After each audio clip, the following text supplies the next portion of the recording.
What's up? Welcome in on this Friday. We did it. We made it to another freaking week. I told you guys you would see me somewhere that you've seen, but somewhere that I haven't been. And here we are, but it's a Friday on the program, so what we're going to do first is what we do all the time. Give yourselves that collective pat on the back. You made it! Now, you might be a little lost this weekend. There's not a lot of football to go around. There's no football to go around. We've got some stuff in golf. We've got some great college basketball. And then we'll get into Super Week, where everybody's going to be in San Francisco, even though the game will be played in Santa Clara. So plenty of things to talk about on today's program. And again, I'm a little out of sorts here. I mean, if you couldn't tell that I was in Vegas Max studio, well, look at that thing over here and that thing over here. Feel like I need a shower with all this Pittsburgh and Boston stuff around me, but I am up in the Northwoods at the McKenzie compound, and we're going to hold it down for the week. Next week, no show on Tuesday. Again, we're not going to oversaturate Super Bowl coverage because everybody's doing it. There's a lot of other things to talk about, and you can only talk about the Super Bowl so many times before you're like, there's not really much I can do right now in this situation. So, plenty of stuff. Feel free to comment along if you're watching along, and we will drive you through another program on this Friday. If you were not watching the NBA last night, I am telling you right now, if you missed it, you missed one hell of a performance last night in Dallas.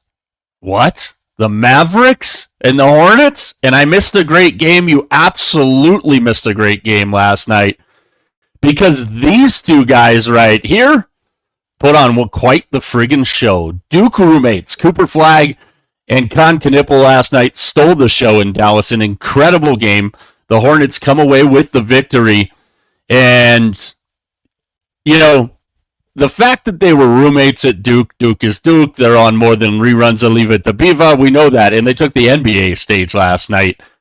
Anybody who was at the AAC last night, you were treated to something that was absolutely incredible. Cooper Flagg, 49 points last night. The most in NBA history by a teenager, breaking the record of Mark Aguirre. English is easy for you to say. Let's start that over. Cooper Flagg's 49, most by a teenager, broke the record of Mark Aguirre, whose number got put into the rafters last night, ironically. But it was Con Knipple, the fourth pick, 34 points, forced a key turnover on Cooper Flagg late in the game, and then knocked down two key free throws. Man, I am telling you what right now.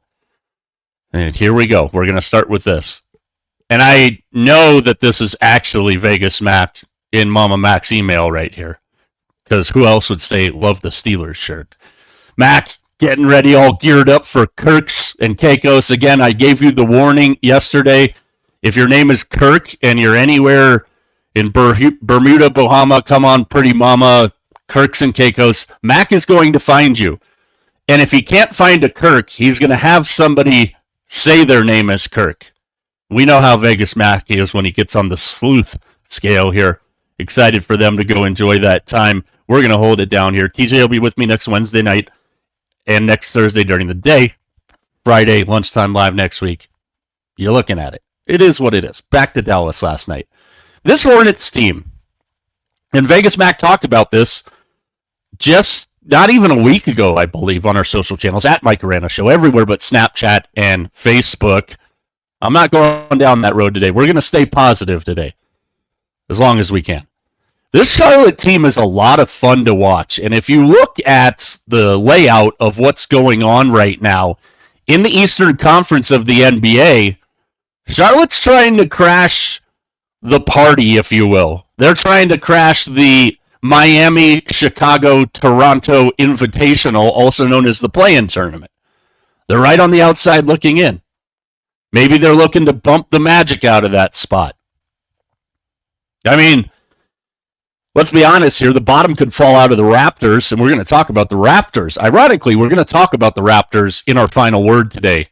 Who likes Greek yogurt the much is the question. Who has the best Greek yogurt? Because that could be a deciding factor in some things. But Con Knipple, a lot of fun to watch. This Hornets team as a whole, a lot of fun to watch. The Dallas team, we know they're struggling. They're going to be an interesting team to watch at the deadline to see what ends up happening, what players might be moved out of Dallas. Kind of a disaster situation. No Kyrie Irving. I don't think the expectations were super high. And they can't be super high because if you have super high expectations, that would require Anthony Street Clothes Davis to not be Anthony Street Clothes Davis. But you saw last night some of why Cooper Flagg was so touted. And if you didn't watch him play at Duke and you watched that game last night, you saw a great one. If you didn't, you got to watch him play. But these two guys, man, it was fun knowing each other as well as they did. And again, Charlotte right on the outside of that play-in spot looking in. And they're one of the hotter teams in the NBA right now. The Charlotte Hornets, people. Like, it's incredible stuff. Detroit, they're out to the front spot in the East still. Kind of faltering a little bit. They have a big game tonight with the Warriors. The Knicks, it depends on the day of the week. Max Celtics might be the most consistent thing going in the Eastern Conference right now. And what happens when or if Jason Tatum comes back? And I think it's a matter of when, not if. But again, we talked about this a few weeks ago when it comes to the Celtics situation. This reminds me a lot of Chris Webber and Peja Stojakovic with the Kings. Webber was out for the whole year. It was Peja's team. Peja had a fantastic year, and everybody in Sacramento thought as soon as Webber came back, this was the time. And they actually got worse when Webber came back. So it'll be interesting. But again, with the Celtics team, we have to remember how many deep runs a lot of these core guys have been on. They know how to get it done. Joe Mazzulla, I think right now, without a shadow of a doubt, Joe Mazzulla, to me, is the coach of the year. I know there's going to be some Pistons fans saying, what about Bickerstaff? You can make a great case there as well.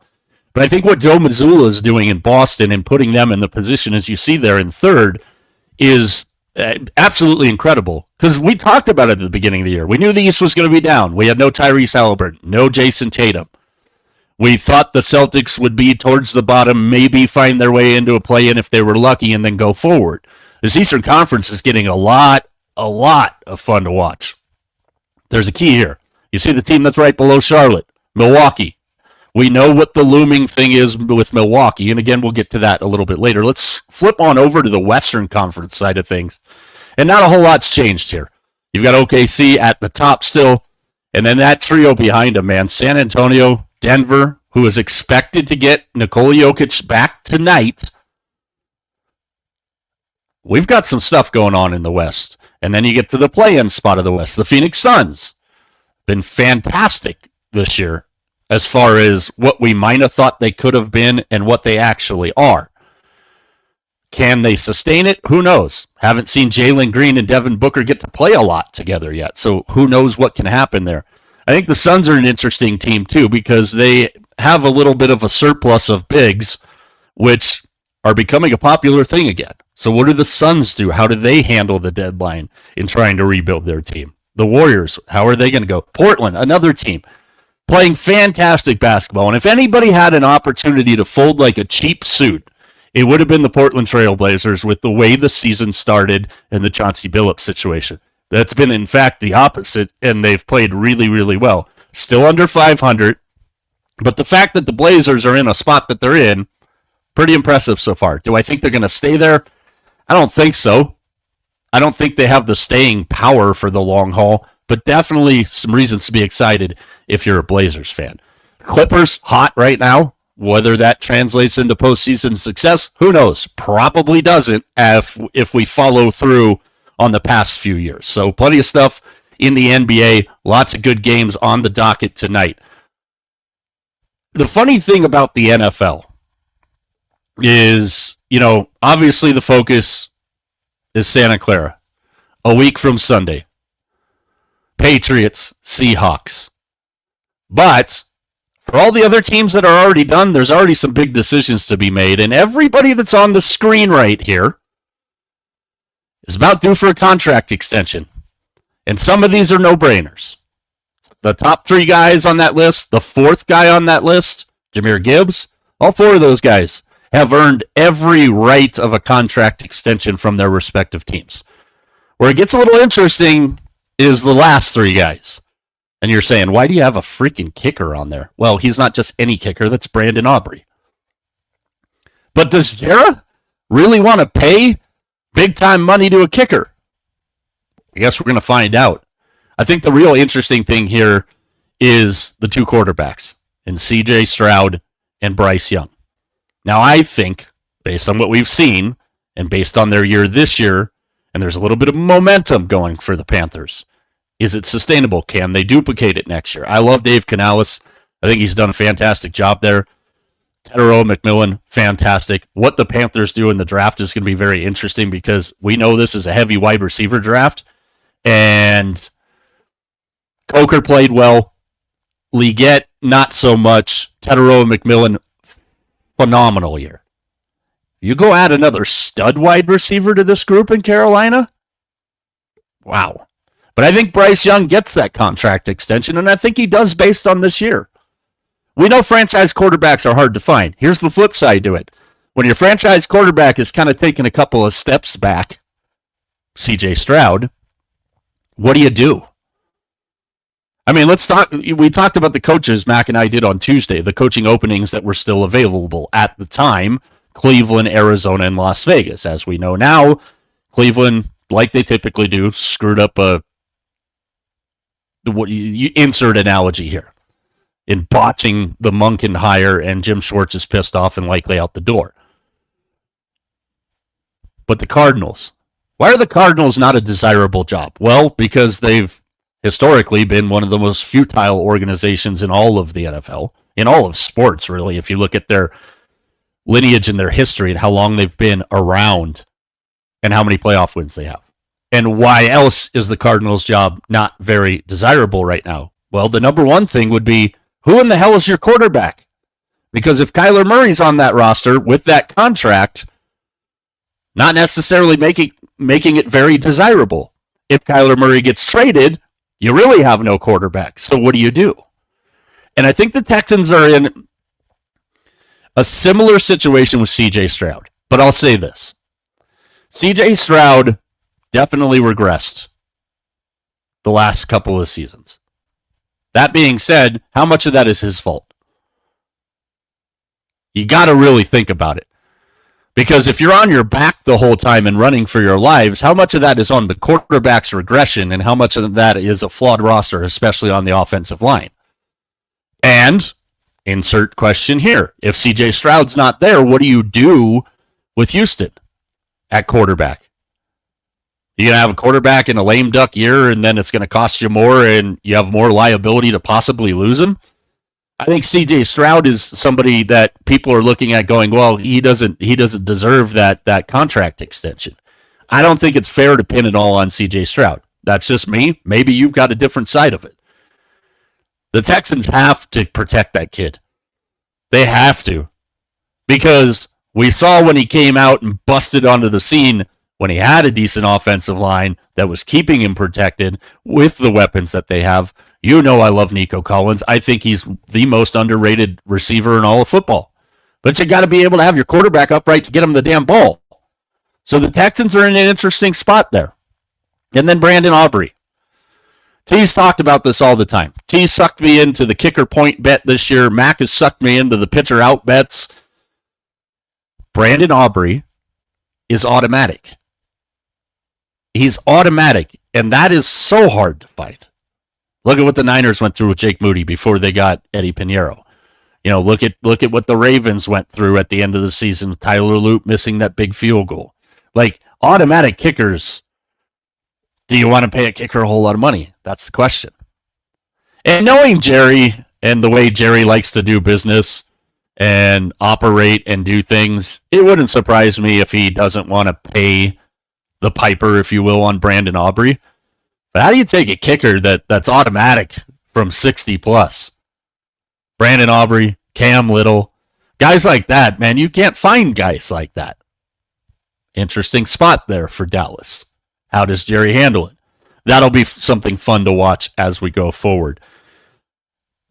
We've also got another developing situation when it comes to the big game in Santa Clara, which is not in San Francisco. Again, people, geography here. San Francisco, Santa Clara. First time I've done a show sitting down for a long time, so it's a little easier to do this and get it all in the screen, but we are here. Drake May. He's got shoulder problems right now. Doesn't sound like it's going to be a major scenario, but it's definitely something to keep an eye on. Mike Vrabel said Thursday he's not too concerned about Drake May's injured shoulder as the team begins preparations for Super Bowl 60. Mike Vrabel's not going to come out and tell us that, oh, no, his shoulder's jacked and we're effed. He's not going to do that. Something to keep an eye on. Again, does it look like it's going to be something that keeps him out of the game? I don't think there's any way in hell Drake May is not on the field for Super Bowl 60. That being said, what do we know about the Seahawks defense? They're mean. They're violent. They're angry. They hit the crap out of you. And if his shoulder is kind of an issue, what happens if he gets popped early in the game? You probably don't even know who the Patriots' backup quarterbacks are, unless you're a Patriots fan. The astronaut, the pastronaut, Josh Dobbs, and Tommy Cutlets, Tommy DeVito. Can you imagine a Super Bowl where Josh Dobbs is on the field or Tommy DeVito? Ugh. Monitor it. I don't think there's any way he's not on the field, but the way this is starting to be talked about here a little bit, I think it's of the utmost importance, and it would have been anyways, but even more so now, it's of the utmost importance for that offensive line for the Patriots, which has been really good at times and really not good at times, to keep Drake May upright. Man, if we get Josh Dobbs or Tommy DeVito in the Super Bowl, that's going to be rough. And there's a lot of people already that, and you've seen the numbers, and we're going to talk about some of the betting angles so far and some of the movement and stuff we've seen here in just a second. A lot of people heavy on the Seahawks. And miss me with the Patriots weak-ass schedule conversation at this point. Just skip by me if you're going to drop that out. We're talking about the final NFL game of the season. I don't care what you had to do to get here or who you didn't have to play or who you did play. You're here. There's only two left. One of these teams is going home with a Lombardi. So miss me with all that nonsense. And I was one of the guys all year. How many times did I say it? The Patriots at times reminded me a lot of last year's Commanders, but the Patriots had a better defense. And I warmed up to them late. Am I confident in the Patriots in the Super Bowl? Maybe. You confident in Mike Vrabel in a Super Bowl? That's for damn sure. And that is, another one of those factors is Mike Vrabel's experience in these situations, where Mike McDonald doesn't have that. Clint Kubiak, what's he going to be able to do scheme-wise and in his bag? Obviously, we know Jackson Smith and Jigba is going to be a major part of what they do. Same with Kenneth Walker. But it's kind of interesting right now. According to DraftKings, the most bet first touchdown scorer of the Super Bowl is Jackson Smith and Jigba at plus 550, 15% of the handle right now.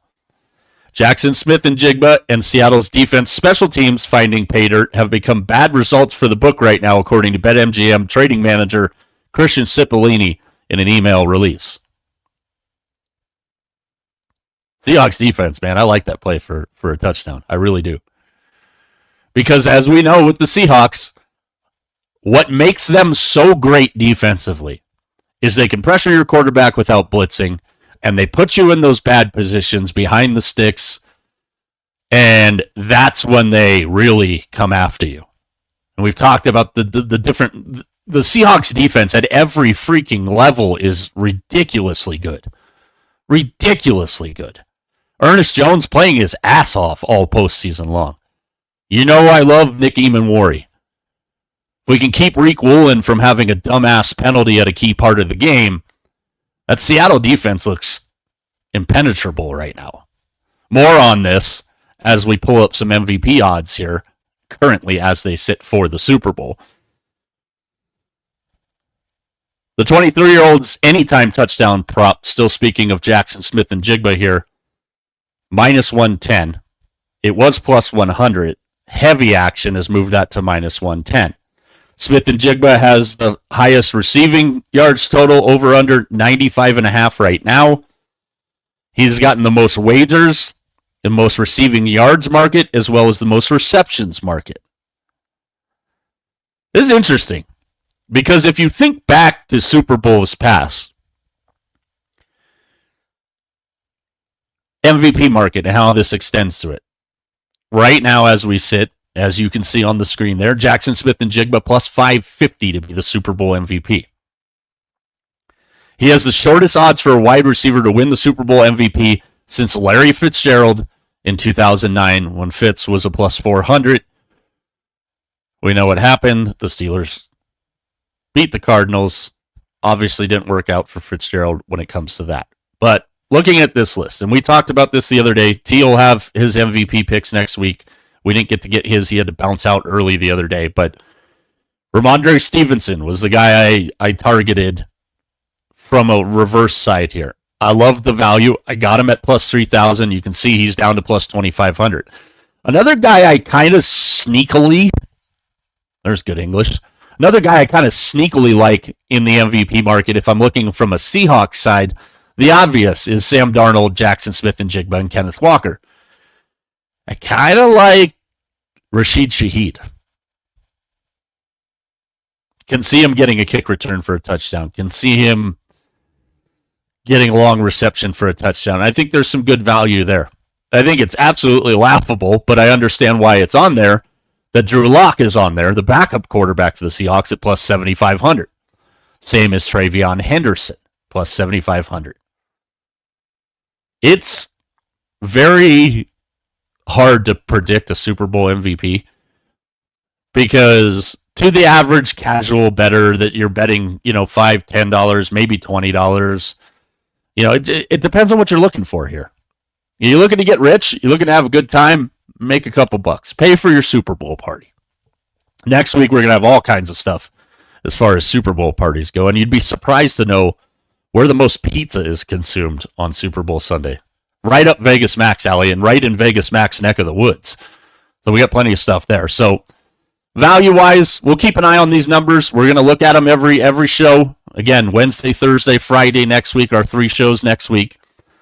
Keep an eye on that stuff. What are we looking at? We look at the touchdown market for the Super Bowl.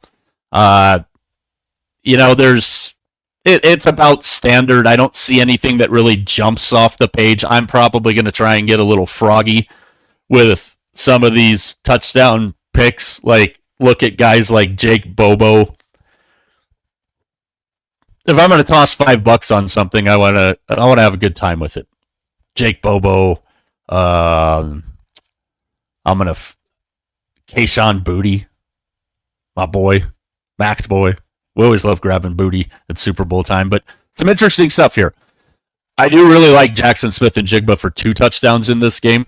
I don't think there's a ton of value with how it's been juiced down on the single touchdown for him. I think there's a little better play and a little better value, at least to me, on Jackson Smith-Njigba with 2 touchdowns. You got Roz checking in. That is 100% factual. You got Roz. Rashid Shaheed. Great name to say. Very underrated pickup, too, that nobody kind of thought anything of. I'll tell you who thinks it was a great pickup for the Seahawks, grabbing Rashid Shaheed from the Saints. The 49ers do, because they were out of the divisional round in 13 seconds. Thanks to Rashid Shaheed. Yes, absolutely. You got Roz. We're going 7-layer dip. We're gonna have some fun on Super Bowl Sunday. Mama's jacked her Seahawks back in the Super Bowl. Vegas Mac's oldest son, Jack. Seahawks are in the Super Bowl. Saw homie walking around today in a Seahawks poncho. Fantastic stuff, man. Incredible stuff. So keep an eye on that stuff. I'm keeping an eye on the Drake May situation. Again, I don't think they're really going to tell us a whole lot of anything. Both of these teams should land in the Bay Area at some point on Sunday, and then the chaos that is Super Bowl week begins. Super Bowl 60. 60! Crazy to think. I really am trying to stay neutral on this. I have a lean as far as who I think is going to win the game and cover a number, the total. I've already made a couple of small bets on numbers that I wanted to make sure I locked in. You know, and again, I'll sit here and I'll tell you, if you're looking for guys in the know when it comes to Super Bowl time, and if you're looking for us to go, hey, who are the guys we trust? It's without a shadow of a doubt. You already know. You've heard us say their names on this program several times. Our guy, Jared Lee Smith, and our guy, Bill Krakenberger. And they're on the prop markets already. And for good reason. Because you want to get some of these numbers before everybody gets in on them. Don't wait. That's the one thing we talk about all the time on this show. Don't wait. Go get your number when it is at your number. If you are 100% convinced, go get the number. And I get it. Some of us wait until the morning of, because that's when you get a no sweat coupon or a 50% boost token or whatever the case may be. Hell, if you're on Fanatics, you can either go with one of the Jenners, Kendall, Kylie, I don't freaking know which one, nor do I care. They back the Seahawks. So you can get a 100% boost, I think, on Fanatics Sportsbook with that. I almost want to take the Seahawks just because she took the Patriots. Sound logic, right? A little bit of baseball news. We actually had a trade today in Major League Baseball, if you want to call it that.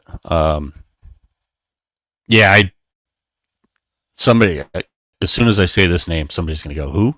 What? Kai Tang, acquired by the Houston Astros from the San Francisco Giants for minor league catcher Jansel Villaroyal, or something close to however I just said that. Right-hander J.P. France designated for assignment to make room for Kai Tang on the 40-man roster for the Astros. So the Astros still trying to bolster that pitching staff. Still a lot of guys out on the market. A lot of fun stuff.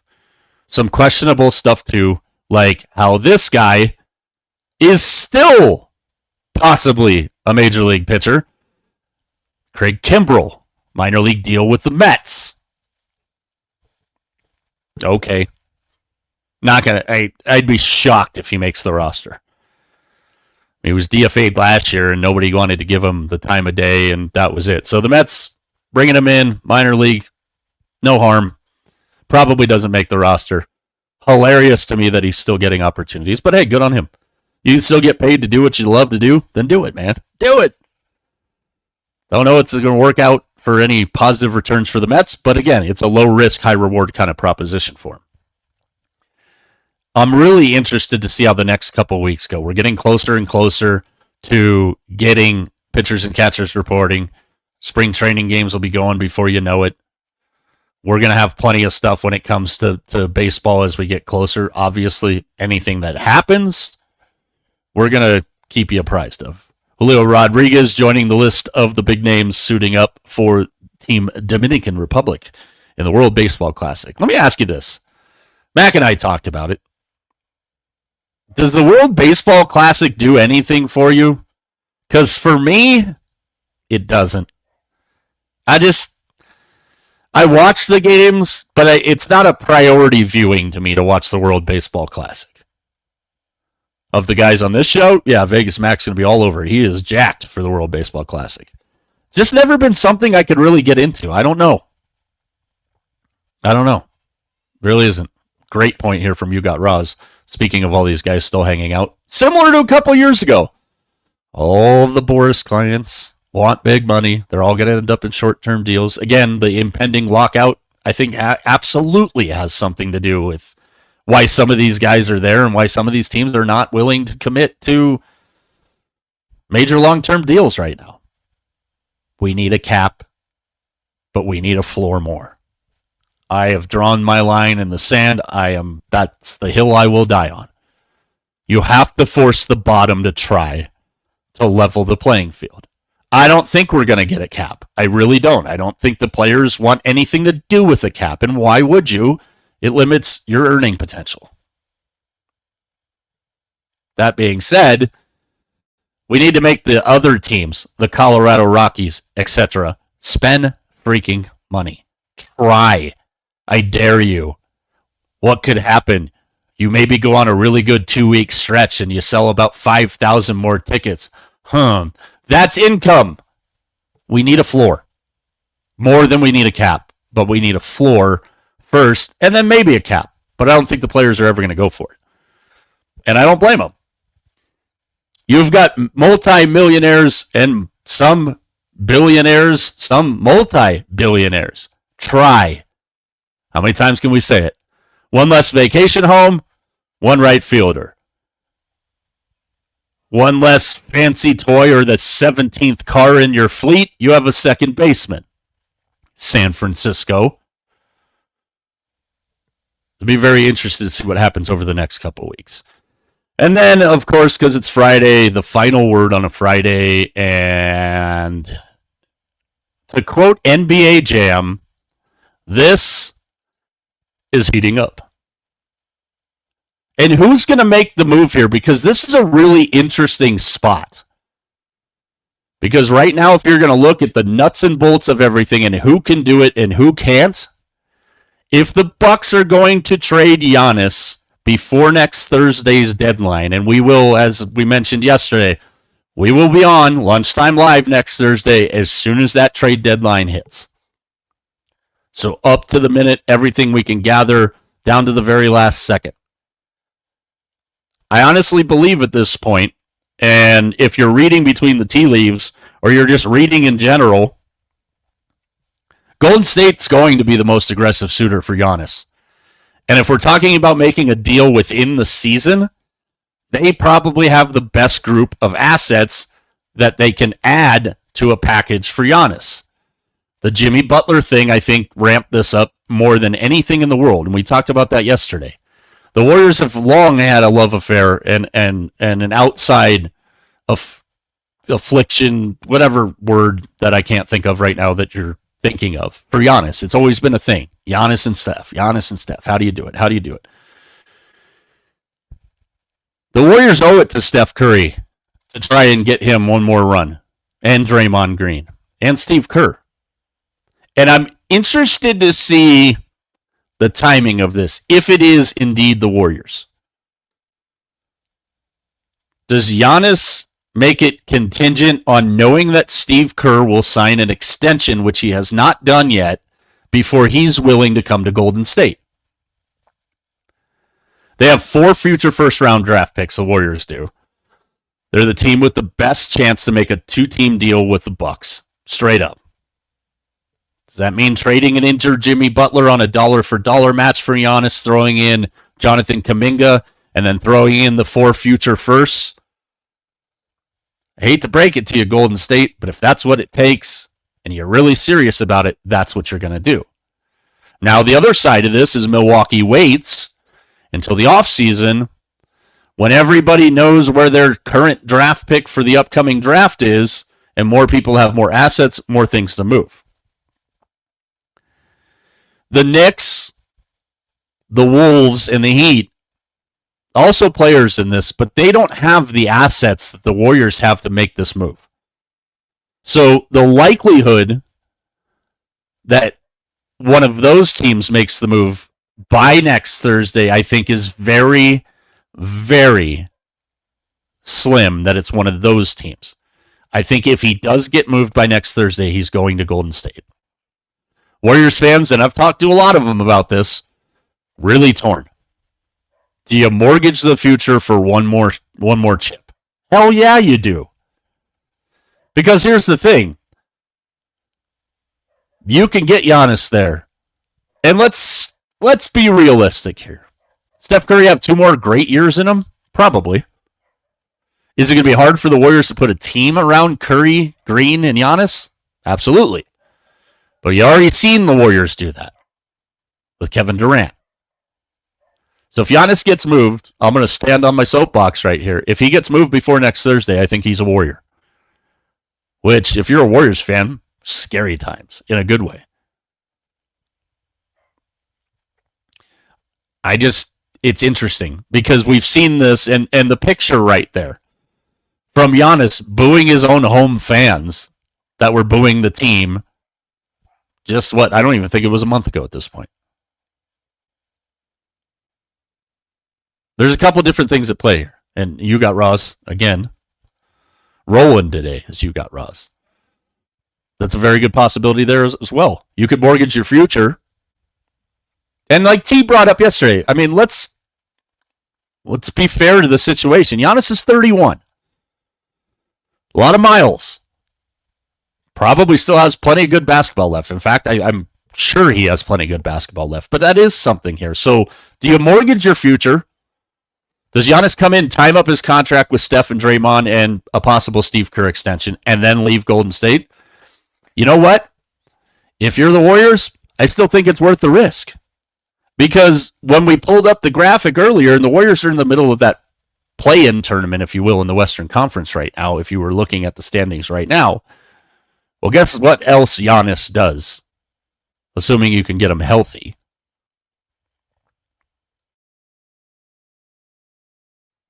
Sorry, I'm all choked up there. Assuming you can get him healthy, definitely gets the Warriors out of the play-in. And with aging veterans, stars, like Steph Curry, like Draymond Green, not having to play in the play-in tournament is a really big deal. Could I see him in New York with the Knicks? Absolutely. Minnesota would be fascinating to think about. But it would be, what do you have to give up that's already on your roster to get him would be the interesting thing. The other thing here, and this could be a factor in the Warriors deciding participation in the Giannis sweepstakes. I'm sure, I can almost guarantee it, that Milwaukee is going to want somebody to take Kyle Kuzma in any trade that they make for Giannis because his contract is ridiculous. If you're the Warriors, do you take it? Do you eat it? Maybe. Gives you another body. What the hell do you care about paying tax penalties if you're going to the finals, though?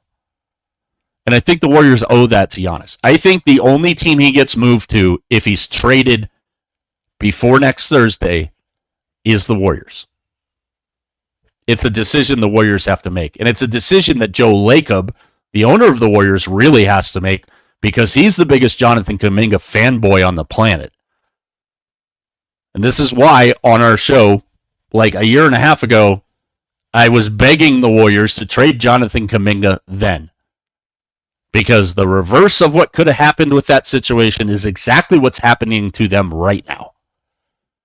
He comes off as a malcontent, comes off as a guy with unlimited potential, comes off as a guy who still doesn't play smart basketball, and he comes off as a guy that can really score when given the opportunities.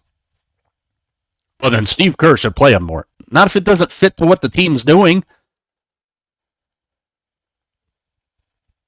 That's where I'm at. If Giannis gets traded before next Thursday, it's Golden State. If he gets traded in the offseason, it's all hands on deck. I think there is a little bit of love from what we can tell with Giannis and the Heat situation. We've seen and we've heard that Miami is really going to be aggressive, period, and getting the Heat back to regularly consistent good basketball.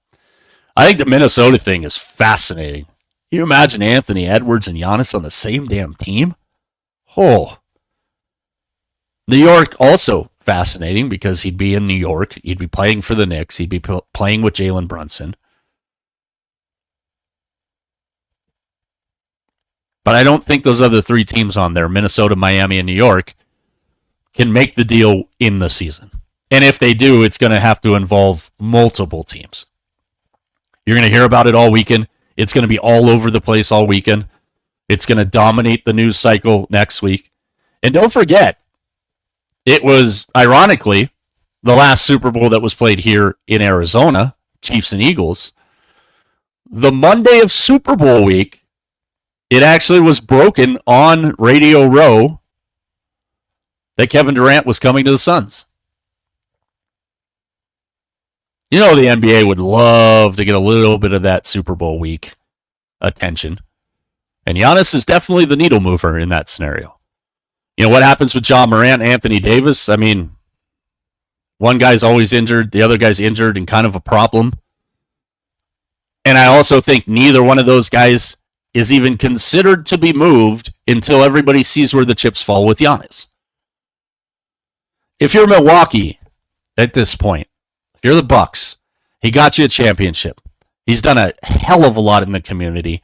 He's been a model Buck his entire career. He wants out, and you can see it, and you can see how it's affecting the team. Milwaukee went straight downhill with the Adrian Griffin situation, and they haven't recovered. I think if you're Milwaukee, obviously you want the best haul you can get.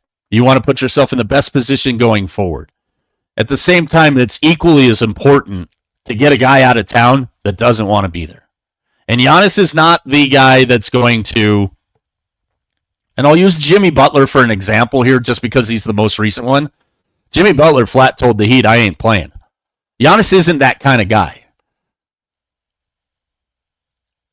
I also kind of wonder a little bit here in thinking about the situation.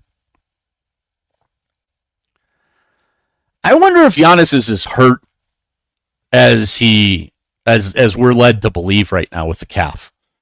Obviously, especially nowadays in sports, we know what not handling calf injuries usually leads to. You got Roz dominating the comment section today. That's exactly it. You've gotten everything you could have possibly gotten out of Giannis. And he brought you a title. It's time to move on. Breakups happen. Joe Montana played for the friggin' Chiefs. I thought I was going to cry. Played for the Chiefs. I watched Jerry Rice play for the Raiders, the Broncos, the Seahawks, of all teams. It happens, man. It happens. Klay Thompson. We'll talk about this specific situation. Klay Thompson's not a Warrior anymore. At least as of right now. Next year, who knows? You gotten everything you could get out of Giannis. He brought you a championship. He doesn't want to be there. Your organization has been in a complete standstill, stuck in the mediocrity mud since the poor decision to get rid of Adrian Griffin. It's time for Milwaukee to move on and move forward. And it's time for Golden State to get off the damn pot. Will Joe Lacob be convinced to part with Jonathan Kuminga? That sounds really stupid, but I'm telling you that's a bigger factor than you think. Nobody is a bigger supporter of Jonathan Kuminga than Joe Lacob. But there is no way in hell the Warriors get Giannis without sending Kuminga, amongst other things. It's going to be a lot of fun to watch. Again, next week, Wednesday night, 5:30 on the West Coast, 8:30 on the East Coast. It'll be TJ and myself. Mac will be floating down somewhere with a pina colada looking for a guy named Kirk. I can't wait to see his video log when he comes back from this trip, man. It's going to be incredible. We are going to play that on the show for you at some point after he gets back. I gave him a time limit cap on it because, you know, Mac could give me like an hour's worth of video log. I'm going to give you guys about 5 minutes of the highlights. Vegas Mac abroad. What a scene, man. I can't wait to follow up on this trip and everything else. So, again, follow us on all of our social channels at Mike Arana Show, everywhere but Snapchat, and currently, right now, not on Facebook. We're working on that. I'm hoping by the time we come back on next Wednesday, I have an answer for you with what we're doing. But again, still on TikTok, still on X, as you're watching right now, obviously on YouTube as well. Instagram, ironic, Instagram is fine. Facebook, I don't know. Page just went into the abyss for no reason told to us. Lack of communication. It's what deteriorates organizations. Just ask the Bucks. So excited for the next couple of weeks, man. So excited to get ready for another Super Bowl. So excited to I'm one of those dorks that watches the 5 hours of the pregame show. The stories that they put together, the stories that they tell, the one-on-one interviews. Yeah, there's always parts of the pregame show coverage that are like, why are we talking about this? I don't give a shit who this celebrity is that's here. I like a lot of the good stuff. I like hearing the inside stories about these guys. I want to, and you know it's going to happen. I can almost guarantee you NBC is going to have a sit down with the key members of the dark side. They were the Legion of Boom back in the day. They're the dark side now. And I'll tell you what, Seattle, the dark side for that defense is a damn good way to put it.